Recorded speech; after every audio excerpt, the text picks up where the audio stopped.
Halo teman-teman, welcome back to my channel. Kali ini kita akan belajar tematik kelas 3, tema 1, subtema 3, pembelajaran yang keempat. Langsung saja ya teman-teman. Kamu sudah mempelajari pertumbuhan hewan. Kamu juga sudah mempelajari perkembangbiakan hewan. Hewan berkembang biak dengan cara yang berbeda-beda.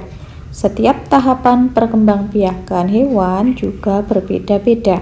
Jadi ya teman-teman, cara berkembang biak hewan itu seperti yang sudah kita pelajari sebelumnya, itu berbeda-beda ya. Ada yang bertelur, ada yang melahirkan, kemudian ada yang juga bertelur melahirkan, seperti itu.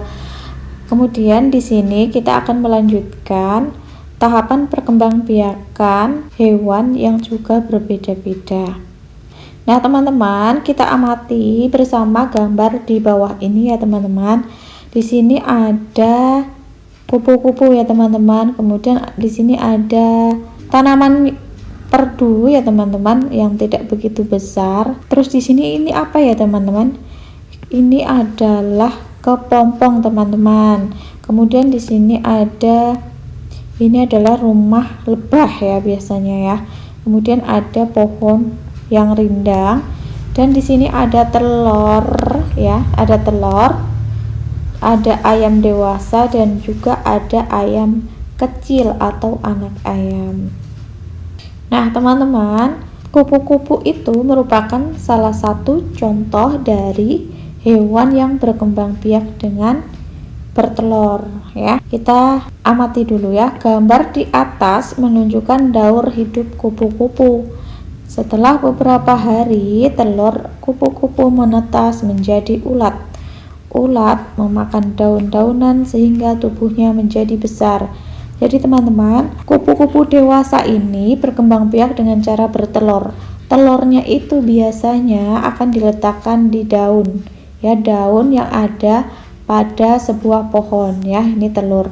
Nah kemudian beberapa hari kemudian itu telur itu akan berkembang teman-teman, berkembang menjadi seekor ulat. Nah ulat ini mencari makannya dari mana? Dengan cara memakan daun yang ditumpanginya, sehingga biasanya kita juga menemukan beberapa daun yang sobek ya, itu karena dimakan ulat. Nah setelah tumbuh menjadi besar dan besar, itu si ulat ini berubah teman-teman menjadi yang namanya kepompong atau pupa. Nah selama menjadi pupa atau kepompong ini, si ulat itu tidak makan ya, dia hanya berdiam diri ini seperti ini dalam kantung. Ini merupakan proses pendewasaan dari si ulat tadi. Nah setelah itu beberapa waktu kemudian dia akan menjadi kupu-kupu yang indah ya. Begitulah daur hidup dari si kupu-kupu. Nah teman-teman, setelah tadi mengamati daur hidup kupu-kupu, ceritakan setiap tahapan daur hidup kupu-kupu menggunakan kalimatmu sendiri. Nah misalnya di sini ya, yang pertama itu ada telur. Misalnya kalimatnya bagaimana teman-teman? Misalnya begini, kupu-kupu bertelur di daun gitu ya. Nah yang tahap kedua apa ini? Nah ini ya, ulat makan daun, boleh ya, berdasarkan gambar.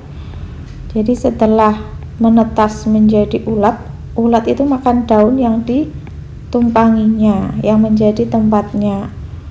Nah setelah tadi makan yang banyak, dia akan berdiam menjadi kepompong atau istilah lainnya adalah pupa ya. Nah pada tahap ketiga ini si ulat tidak beraktivitas, tidak makan ya, tidak beraktivitas,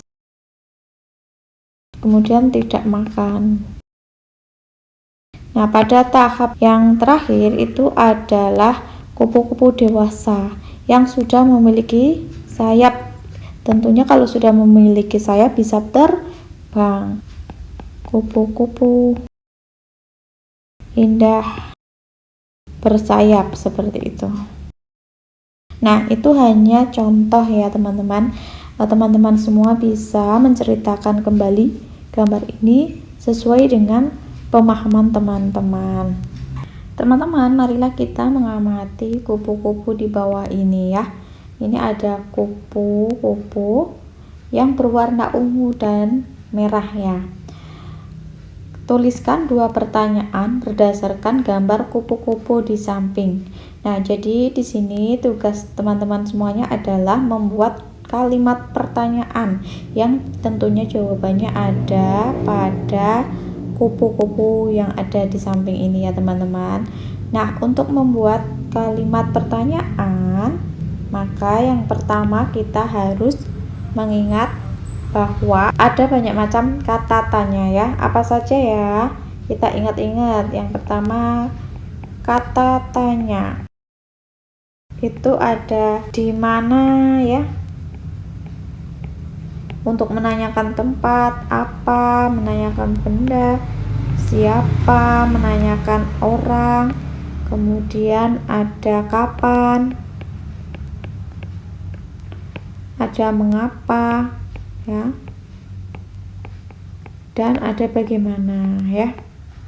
Itu adalah kata tanya. Kemudian yang kedua, bahwa kalimat tanya itu diakhiri ya. Kalimat tanya diakhiri dengan tanda tanya. Nah, 2 hal ini harus kita ketahui ya teman-teman sebelum kita membuat kalimat tanya, agar kalimat yang kita buat itu benar ya. Sekarang kita mencoba untuk membuat kalimat tanya berdasarkan dari gambar kupu-kupu. Nah, kalau kita amati ya, gambar kupu-kupu ini mempunyai 2 sayap ya. 2 sayap ini untuk terbang, kemudian ada kakinya, ada ini namanya antena. Nah, contoh pertanyaan berdasarkan gambar ini misalnya adalah, apa kegunaan sayap kupu-kupu?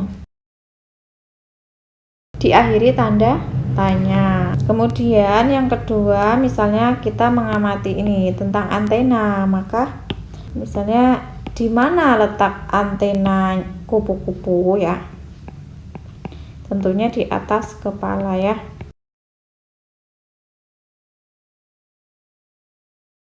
Nah, demikian itu ya teman-teman cara kita untuk membuat kalimat tanya atau kalimat pertanyaan.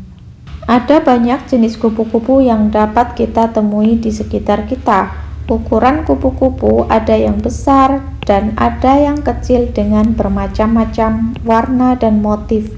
Mari mencoba menirukan gerak sesuai tahapan daur hidup kupu-kupu. Tadi kita ingat ya, tahapan atau daur hidup kupu-kupu itu ada telur ya. Kita ikuti gerakan sesuai gambar ya. Ini adalah posisi tidur telentang sambil mendekap kaki dan badan, itu menggambarkan telur ya. Gerak telur yang biasanya akan bergerak walaupun itu pelan jika ada sentuhan ya. Kemudian gerak yang kedua itu posisi badan merangkak. Nah, itu merupakan gerak ulat. Gerak ulat di daun itu biasanya pas makan daunnya itu akan maju seperti itu, merangkak. Kemudian selanjutnya posisi berdiri, tangan mengepal dan disimpan di atas kepala. Ini ya. Salah satu kaki diangkat menyerupai gerak menggantung pada pohon. Itu merupakan gambaran dari gerak kepompong atau pupa. Nah, posisi badan berdiri dan tangan terbuka, kemudian bergerak seperti gerak kupu-kupu, berlari sambil melompat-lompat. Itu adalah menggambarkan posisi kupu-kupu yang sudah dewasa tadi ya. Meniru kupu-kupu. Hari ini Siti dan teman-teman pelajaran olahraga. Tugasnya menirukan daur hidup kupu-kupu. Setelah dicontohkan oleh Pak Yuda, Siti dan teman-teman mempraktekkan setiap gerakan secara bergantian. Saat ada yang sedang praktik, tugas teman lainnya mengamati setiap gerakan, kemudian memberikan saran kepada teman yang sudah praktik.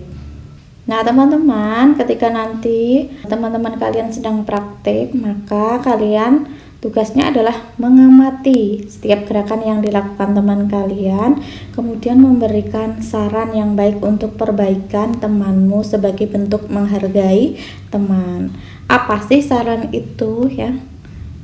Jadi saran itu merupakan pendapat kita atau opini kita atau ide kita tentang sesuatu yang kita amati, apakah sudah bagus atau sudah benar, apakah salah, seperti itu sesuai dengan pendapat kita. Akan tetapi dalam memberikan saran kepada teman itu juga harus menghargai perasaan teman. Misalnya, kita tidak boleh melukai perasaan teman dengan mengatakan bahwa gerakanmu salah, seperti itu. Jadi, menggunakan kata-kata yang lebih sopan. Contohnya, gerakanmu sudah benar. Namun, alangkah lebih baik jika dilakukan dengan lebih semangat lagi. Misalnya lagi, sebaiknya kamu berlatih lagi. Nah, itu merupakan contoh kalimat saran yang bisa diucapkan atau disampaikan kepada teman kalian. Memberi saran dengan baik terhadap teman juga termasuk sikap menghargai teman. Bagaimana saran yang baik tadi itu ya? Saran yang baik itu yang tidak menyinggung perasaan teman ya. Kita harus memberikan saran yang baik jika melihat teman kita melakukan hal yang keliru. Ini kita lakukan sebagai tanda kita menyayangi teman. Menyayangi teman termasuk pengamalan sila kedua Pancasila ya. Kita tandai menyayangi teman termasuk sila kedua Pancasila pengamalannya. Bagaimana bunyi sila kedua? Sila kedua Pancasila adalah kemanusiaan yang adil dan beradab. Sampai di sini dulu ya teman-teman pembahasan kita kali ini. Semoga bermanfaat. Jangan lupa klik like, share, and subscribe. Terima kasih.